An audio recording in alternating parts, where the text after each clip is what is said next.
اعوذ باللہ من الشیطان الرجیم بسم اللہ الرحمن الرحیم الحمد للہ الذی جعل کمال دینہ وتمام نعمتہ بولایت علی بن ابی طالب علیہ السلام والصلاۃ والسلام علی سید الانبیاء المرسلین وعلی الطیبین الطاہرین المعصومین اما بعد فقد قال امیر المؤمنین علی بن ابی طالب علیہ السلام بسم اللہ الرحمن الرحیم والناظر قلب لبیب به يبصر أمده ويعرف غوره ونجده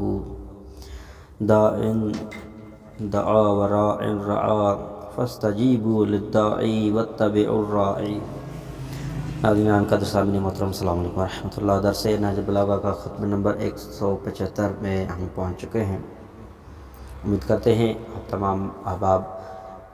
امیر المومنین کے پیغام کو غور سے سنتے رہے ہوں گے۔ آج اس خطبے میں امیر المومنین نے آل محمد کی فضیلت اور بابصیرت لوگوں کے عمل کا طریقہ بیان کیا ہے، اور اس کے عہد مرتضوی میں مسلمانوں کی کثرت فتنوں کے سمندروں میں تیرتے رہنے میں مشغول تھی، اور کھیتی اور پھلوں کا دار و مدار آبیاری پر ہوتا ہے۔ مولا فرماتے ہیں ایک دانشور کے دل کی آنکھیں خود اپنے انجام کار کو دیکھتی رہتی ہیں، اور وہ اپنے نشیب و فراز کو پہچانتا ہے۔ دعوت دین دینے والے نے دعوت دے دی ہے، اور حاکم و نگرانی کرنے والے نے حکومت اور نگرانی کا عمل شروع کر دیا ہے۔ چنانچہ اب تم دعوت دینے والے کی دعوت قبول کر کے حاکم و نگرانی کرنے والے کی پیروی کرو، مگر انہوں نے فتنوں کے سمندر میں اضافے کے لیے غور خوض شروع کر رکھا ہے، اور بدعتوں کو فراہم کر کے سنتوں کے مقابلے میں فتنہ انگیز مذہب بنا رہے ہیں، اور مومنین پناہ حاصل کرنے کے لیے سکڑے ہوئے خاموش ہیں۔ قرآن کو جھٹلانے والے اور گمراہ لوگ بیسیں اور لیکچر بگاڑتے ہیں۔ ہم ہی قرآن والے شعار اور اصحاب ہیں، ہم اور اللہ کے علوم کے خزانے اور قرآن والے دروازے ہیں۔ مقدس گھروں میں دروازوں کے علاوہ کسی اور طرح نہ آیا کرو۔ جو کوئی دروازوں کے علاوہ کسی اور طرح گھروں میں آتا ہے اسی کا نام چور ہوتا ہے۔ انہی میں قرآن کی کراماتیں ہیں، اور وہی رحمان کے خزانے ہیں۔ اگر بولتے ہیں تو 100% سچ بولتے ہیں، اگر خاموش رہتے ہیں تو ان پر سبقت کرنا منع ہے۔ اور ضروری ہے کہ رہنما ہمیشہ اپنے متبعین سے سچ بولا کرے، اور ضروری ہے کہ رہنما کی عقل ہر وقت حاضر اور برسر عمل رہے، اور رہنما کے لیے ضروری ہے کہ وہ آخرت کے بیٹوں میں شامل رہے۔ در حقیقت وہ مقام آخرت ہی سے یہاں آیا ہے، اور آخرت ہی کی طرف اس کا انقلاب ہونا ہے۔ ایک ایسا شخص جو دل کی آنکھوں سے دیکھے اور نظر و بصیرت سے عمل کرے، اس کے عمل کی ابتدا یوں ہوا کرتی ہے کہ وہ پہلے یہ معلوم کرتا ہے کہ آیا وہ عمل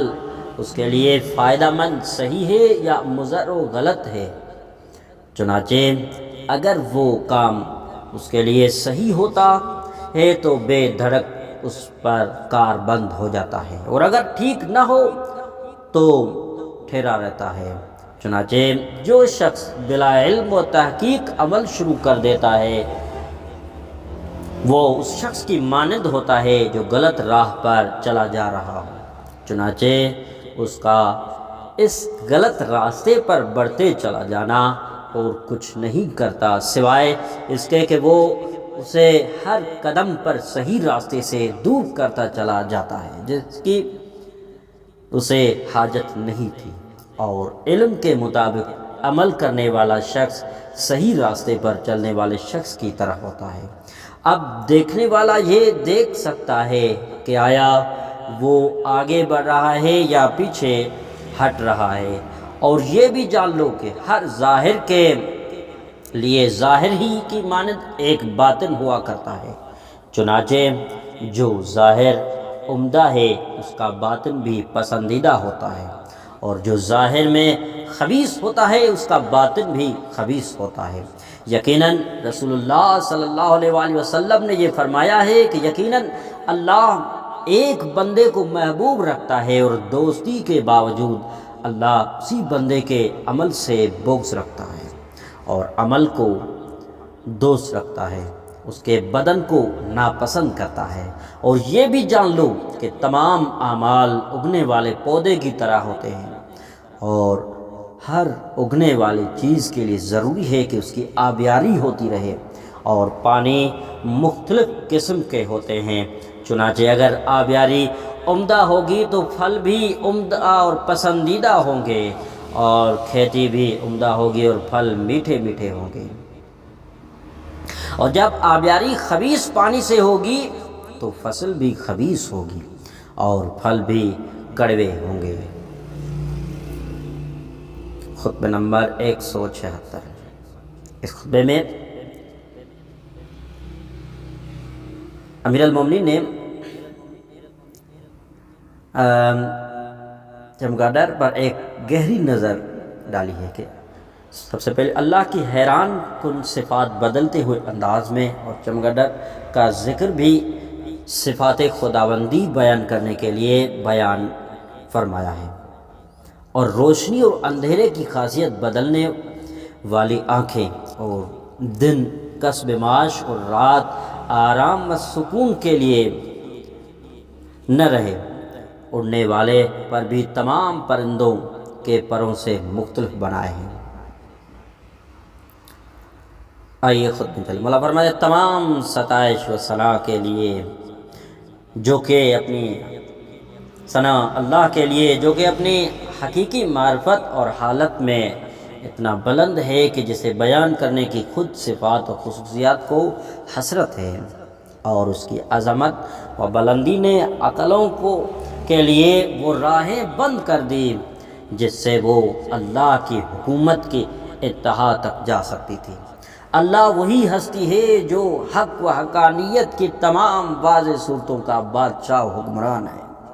اللہ ان چیزوں سے کہیں بہت زیادہ ایک واضح حقیقت کی طرح ثابت ہے جنہیں آنکھیں دیکھتی ہیں، عقلیں اس کی حدود و وسعت کا تعین نہیں کر سکتی۔ اگر ایسا ہو سکتا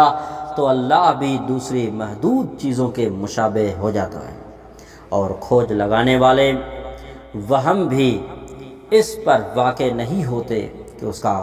قانونی تخمینہ لگا سکیں۔ اگر ایسا ممکن ہوتا تو وہ دوسری مخلوق کی مثال میں آ جاتا، اور اس نے تمام مخلوقات کو بلا کوئی نمونہ اور مثال دیکھے پیدا کیا ہے، اور تخلیق کے معاملے میں کسی کے مشورے سے کام نہیں کیا ہے، اور نہ تخلیق میں کسی معاون اور مددگار سے مدد چاہی تھی، چنانچہ صرف اس کے حکم سے ہی ساری مخلوق درجہ تمام تک پہنچ گئی ہے اور اس کی اطاعت کے لیے جھک گئی ہے، اور چنانچہ اطاعت قبول کرنے میں کوئی دفاع نہیں کیا، جھگڑا کیے بغیر مطیع ہو گئے۔ اس کی کاریگری کے لطیف پہلوؤں میں سے اور اس کے حکمت کے عجائبات میں سے کتنی گہری اور حیران کن حکمت وہ ہے جسے ہم چمگادڑ کی تخلیق میں دیکھتے ہیں۔ وہ روشنی جو کائنات کی ہر چیز کی آنکھوں کو پوری طرح کھولتی اور دیکھنے کی قوت دیتی ہے، وہی روشنی چمگادڑ کی آنکھوں کو سکڑ کر بینائی کم کر دیتی ہے، اور اندھیرا جو تمام زندہ مخلوق کی آنکھوں کی بینائی چھین لیتا ہے وہ چمگادڑوں کے لیے بینائی بن جاتا ہے۔ یہ کیسے ہوتا ہے کہ سورج کی چمک سے ان کی آنکھیں دیکھنے سے قاصر ہو جاتی ہیں، اور وہ سورج کے نور بکھیرنے والے شعاعوں سے مدد لے کر اپنے راستوں میں پرواز نہیں کر سکتے، اور نور آفتاب کی موجودگی میں وہ اپنے معلوم ٹھکانوں اور جانی پہچانی چیزوں تک بھی آزادانہ آمد و رفت نہیں کر سکتے، اور سورج نے تو اپنی روشنی کے دباؤ اور پھیلاؤ سے انہیں نورانی فضا میں پرواز کرنے سے روک دیا ہے اور انہیں ان کی پوشیدہ ٹھکانوں میں بند رہنے پر مجبور کر دیا ہے تاکہ اس کی روشن کیے ہوئے علاقہ کی وسعتوں میں وہ جا ہی نہ سکے۔ چنانچہ دن میں ان کی پلکیں لٹک کر ان کی آنکھوں کو بند کر لیتی ہیں اور رات کے اندھیرے کو اپنا چراغ بنا کر اس کی مدد سے